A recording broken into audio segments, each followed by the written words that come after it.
सतलुज धाम TV को subscribe जरूर करें। नमस्कार सर। नमस्कार जी सत साहब। आपका शुभ नाम क्या है जी? मेरा शुभ नाम जी रामपाल दास है जी। कहाँ से आए हैं आप?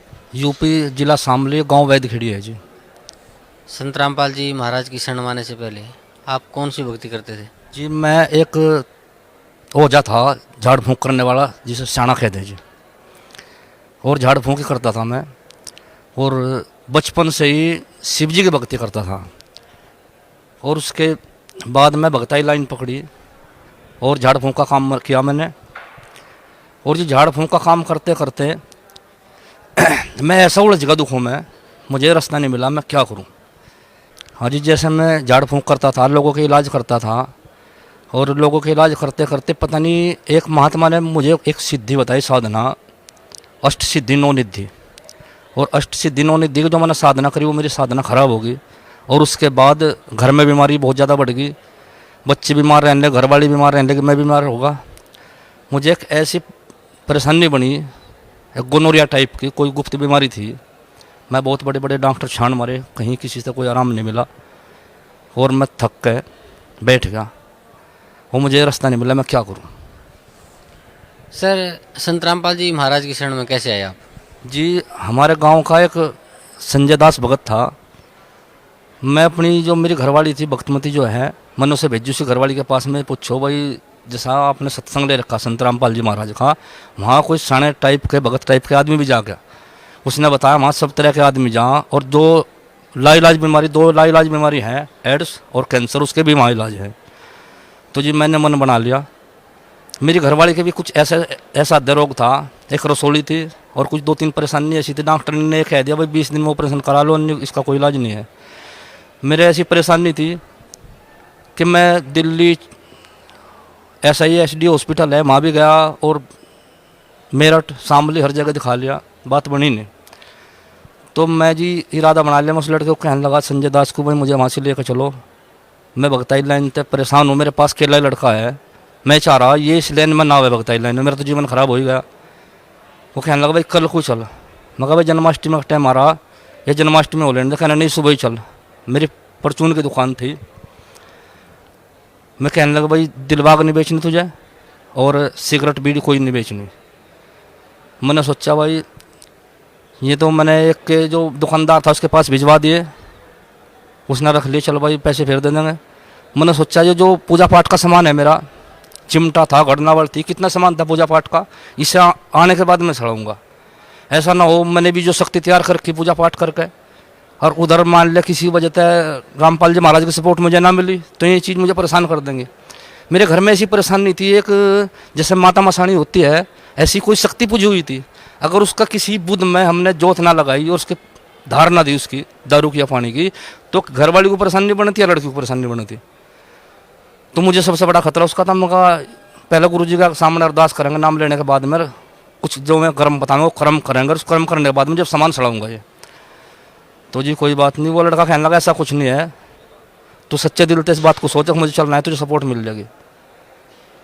तो जी मेरे पास धार दी हुई दारू रखी थी, मैं वो एक जगह सड़ाया, बाहर स्कूल था, और मैं बीड़ी और माचिस दिलबाग मैंने बाहर भिजवा दिए, एक दुकानदार को दे दिए। तो रात के टाइम में जो मेरी चीज़ थी जिनकी मैं पूजा करता था, जो खाड़ाबंद था, मेरा प्रधान था जो मतलब खाड़े का, वही मेरे पास में आया, दिखाई दिया मुझे। वो कहने लगा भाई तुम परमात्मा की शरण में जा रहे और तुमने बहुत अच्छा करा। मेरे 4 भाई हो रहे और मैं 5 हैं, मैं इन्हें लेकर जा रहा।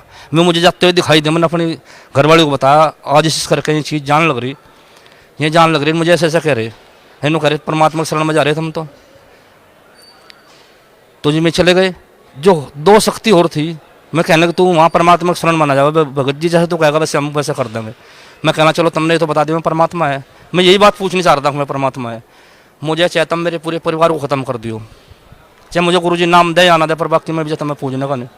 जब मैं बार बार तुम्हें कहूँ था मुझे परेशानी है, मेरे घर में परेशानी है, मुझे बताओ परेशानी क्यों है, किसकी परेशानी है, क्या हो रहा है, किसी ने कोई रास्ता नहीं दिया था, मैं तुम्हें पूजने का नहीं। तो जी मैंने इस बात का मन बना लिया, मुझे सपोर्ट गुरु जी की मिल गई। मैंने वो सुबह ही सारा सामान भर के बोरी में और गाड़ी करके वहाँ से हम 6 सदस्य घर के थे, और हम 6 के 6 अपना गाड़ी में बैठ के, 2 भगत हमारे साथ हमारे गाँव के हमारे साथ में आ गए। मैंने वो जमुना में सड़ा के यहाँ नाम ले लिया। मैंने गुरुजी से कहा, गुरुजी मैंने 17 साल भगताई करी, शरणपत करी, और मैं आपकी शरण में आ गया जी, मेरी रक्षा करियो। गुरुजी ने कहा, बेटा नाम दवा दिया सारे परिवार को। मैं कहा, यहाँ नाम दवा दिया, परमात्मा सब रक्षा करेंगे। तो जी गुरुजी ने नाम दे दिया, हम यहाँ से चले गए। ये वो तो मैं तो उन पर बहुत तगड़ा भरोसा करो था, जो मैं जिन चीज़ों को मान लूँ था। मैं तो सोचता था यही सब कुछ है। उनका मोह तो हटाना बहुत भारी था, परंतु गुरुजी ने, परमात्मा ने इतना साथ दिया। अब मुझे पता नहीं था इन मंत्रों में इतनी शक्ति है। जिस टाइम मैंने मंत्र जाप करा और मैं किसी जगह रिश्तेदारी में जा रहा था और बारिश रही थी, और मैंने सोचा भाई बारिश में भीगूँ ना, इस मंत्र जाप को। जो संत रामपाल जी महाराज ने जो मंत्र दिए थे हमें, शुरू में जो नाम दिए थे, उनमें इतनी शक्ति थी, मुझे इतना मालूम नहीं था इतनी बड़ी शक्ति होगी।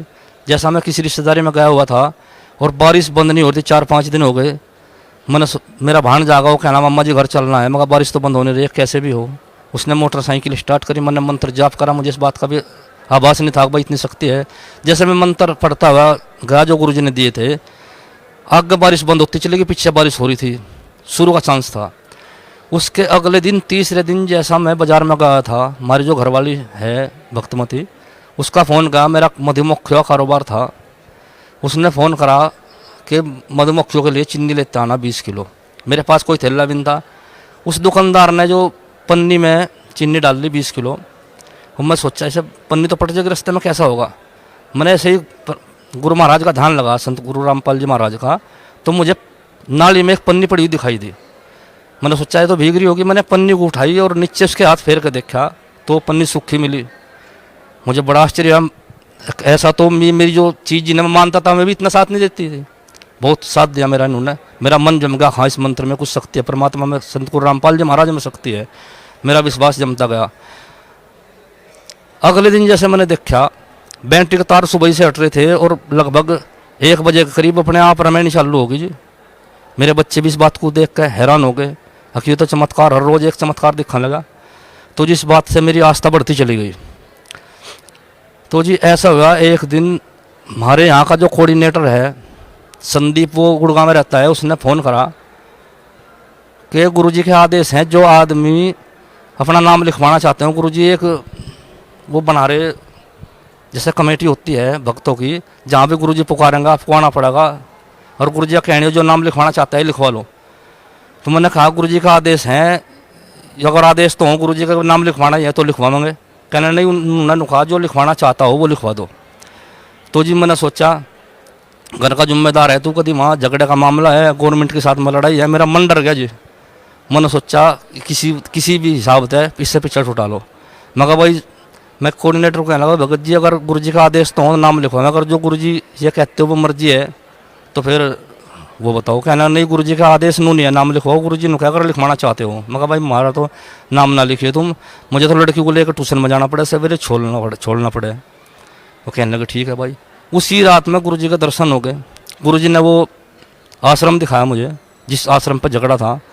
तो मैं तो इंग्लिश जानता भी नहीं, मैं गुरुजी को कह रहा गुरुजी आपकी तो मैं कोई गलती भी नहीं है, आप तो रिक्वेस्ट कर रहे हो गवर्नमेंट से अपना आश्रम लेने के लिए। तो गुरुजी ने मुझे कॉल दिखाया, बीच में कॉल है, दूसरी तरफ गुरुजी खड़े। गुरुजी मेरे से कह रहे भाई बीच में कॉल है, मुझे पाने के लिए इस कॉल से मुकाबला करना पड़ेगा, अगर पहले तेरे पल्ले नाम है तो मेरे से मिल सके। तो मैंने नाम का जाप कर दिया। जिस टाइम नाम का जाप करते करते गया, मैं कॉल के पास में गया, कॉल ने आँख मीच के सिर झुका लिया। मैं गुरुजी से मिल गया जाके। गुरुजी कहने लगे बेटा परेशानी ना मानने और नाम जाप करे जा। तो जी मेरे साथ झिंझाने के जो बनी थे हमारे कस्बे के, मैं कहने लगे भाई हमें भी नाम दिलवा दे तू। जैसे मैं उन्हें सुबह ही लेकर आया, रात को काल के दर्शन करवाए गुरुजी ने, काल से आमना सामना करवाया। जैसा मैं सुबह ही उन्हें लेकर आया तो गुरुजी मुझे देख के कुछ अजीब हिसाब से ऐसी दृष्टि से लखाए जैसा रात की वार्ता का ना सारा सब कुछ मालूम था। मन ने गुरुजी से कहा गुरुजी दया की दृष्टि करियो। गुरुजी ने तिरछी नज़र करके मेरी तरफ को हंसते हुए कहा बेटे दया की दृष्टि है तेरे पे, जब तो यहाँ तक आ रहा, हम दया की दृष्टि करने लग रहे। तो जी मैंने तो कई चमत्कार ऐसे ही देखे। अभी नवंबर 2012 में भी मेरी एक लड़की 12वीं क्लास में पढ़ती है और वो स्कूल में बेहोश होकर गिर पड़ी। प्रिंसिपल का फ़ोन आया मेरे पास में, मैं उस लड़की को उठा कर लाया। उसने अपनी मम्मी को बताया कुछ कि पेशाब में खून आ रहा। मैंने सोचा कोई जनानी परेशानी है। तो जी मैं डॉक्टरनी के पास में गया, मैंने उससे सलाह मशवरा ली, उसने दवाई बता दी। उस दवाई से और ज़्यादा परेशानी बढ़ गई। मैंने फिर गांव का लड़का बुलाया, इंजेक्शन लगाया, उससे परेशानी में कोई आराम नहीं मिला जी। उस लड़की को लेकर हम रात को जब दर्द ज़्यादा बन गया जी और शामली चले गए, उसने अल्ट्रासाउंड कराया, उसने बताया गुर्दों की वजह से पेशाब में खून है ये। उसने नशे के इंजेक्शन दे दिए, दर्द के इंजेक्शन दे दिए, बस जी रात मुश्किल काटी। सुबह के टाइम परेशानी ज़्यादा बढ़ गई, हम उसे दोबारा से फिर लेकर चले गए। जैसा दोबारा से लेकर चले गए, डॉक्टर ने बोतल चालू कर दी उसके, अब गुर्दे का खून है भाई, बोतल चढ़ानी पड़ेगी। तो बोतल चढ़ाने के बाद में दवाई रिएक्शन कर गई। डॉक्टर ने इंजेक्शन जो लगाया रिएक्शन रोकने का, वो रिएक्शन रोकने का इंजेक्शन भी रिएक्शन कर गया। डॉक्टर ने रोक गई जी, पूरे अस्पताल में रोक रट्टा पड़ गया। जो नर्स थी वो भी रोने लगी और जो मरीज थे में भी रोने लगे, जो कंपाउंडर थे में भी रोने लगे। हमारी जो घरवाली है भक्तमती, वो कहने लगी बोतल हटा दो और हम तो आश्रम में लेकर जा रहे सतगुरु के पास में। तो जी बोतल हटवा दी हमने, हम कहने लगे सतगुरु के पास में चलेंगे। तो जी लड़की को आराम मिल गया, हमने वहाँ से गाड़ी कर ली। गाड़ी करने के बाद में जी हम आश्रम में लेकर आए लड़की को, हमने गुरु जी का आशीर्वाद लिया, लड़की को आराम मिल गया जी। हमने गुरु जी से इस बात की रिक्वेस्ट करी, गुरु जी हमारी लड़की को परेशानी है, कहना बेटा ठीक हो जाए, कोई परेशानी नहीं है। तो जी लड़की को आराम मिल गया। हम अगले दिन घर चले गए। घर जाने के बाद में लड़की का बीपी डाउन हुआ। बीपी डाउन होने के बाद में सिर में दर्द बना, दोबारा से फिर रिएक्शन बन गया जी। रिएक्शन बनने में रात को इतनी हालत ख़राब होगी, लड़की को दिखना बंद होगा जी। जब दिखना बंद होगा लड़की को, और लड़की इतनी परेशान होगी कि हमारा दर्द भी डॉक्टर से दर्द बंद ना हो। फिर रात को 10 बजे फिर हमने गाड़ी करी जी। गाड़ी करने के बाद में हम लड़की को यहाँ लेकर आए और जिस टाइम हम घर से चले जी, सतगुरु महाराज रामपाल जी महाराज की ऐसी कृपा हुई, जब भी दर्द बंद होगा जी यहाँ चलने के नाम कही। और रात को 1:30 बजे हम यहाँ से आए जी। सवेरे के टाइम हमने गुरु जी से कहा, गुरु जी लड़की के पेशाब में खून आ रहा। गुरु जी ने कहा भाई बेटा किसी डॉक्टर को दिखाओ बड़े को। मैं कहा जी दवाई हर दवाई रिएक्शन करे, थारे से बड़ा डॉक्टर और कौन होगा। गुरु जी ने कहा हमारी लड़की को बेटा तू ठीक हो जाएगी। लड़की को उसी टाइम आराम मिल गया जी। तो जी जिस टाइम शाम के टाइम आशीर्वाद लेने के लिए लड़की आई, लाइन में लग रही थी, गुरु जी दूर से देख कर हंस पड़े लड़की को, कहना बेटा अभी तो आराम होगा। हाँ गुरु जी आराम है। हम 3 दिन रहे जी हाँ। 3 दिन रहने के बाद में मैंने गुरु जी को पूछा, गुरु जी अब तो लड़की ठीक है, गुरु जी हम घर चले जाओ। गुरु जी कहने लगे हाँ बेटा घर चले जाओ, नियम का ध्यान रखना जी। तो जी उस दिन से लड़की ठीक है। हम तो सतगुरु रामपाल जी महाराज ने नया जीवन दिया, इनके बहुत एहसान है, जो सिर और शरीर उन्हीं का है। सत्संग। सर आप इससे पहले झाड़ फूक का काम करते थे, ओझा का काम करते थे, अब वो छोड़ के आप संत रामपाल जी महाराज की शरण में आए हैं, तो भगत समाज को क्या संदेश देना चाहते हैं आप? यही संदेश देना चाहता हूँ जी। जब मैं बचपन में छोटा सा था जी, मुझे जब से ही परले दिखाई देख रहे थे सपने में। रात को जैसे मुझे परले दिखाई होती थी, क्या तो जल से परले होती थी और या फिर अग्नि से। तो जिस टाइम सवेरे आँख खुलती थी सवेरे, तो मुझे ऐसा महसूस देता कोई मोक्ष का रास्ता ढूंढ ले, कोई मोक्ष का रास्ता जो जिससे मुक्ति मिल जा।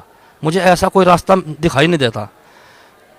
तो जिस दिन से हम यहाँ से आए उस दिन तय मन को इतनी शांति होगी कि सतगुरु रामपाल जी महाराज आम इंसान नहीं है, ये खुद परमात्मा है। और मैं भक्त समाज को, ओझा समाज को, सियाणे समाज को ये संदेश देना चाहता हूँ कि वो लाइन छोड़ कर जो आधी अधूरी है और उस रास्ते को छोड़कर काल के रास्ते को छोड़कर परमात्मा की शरण में आओ और अपना कल्याण करवाओ। जी धन्यवाद आपका, बहुत बहुत धन्यवाद।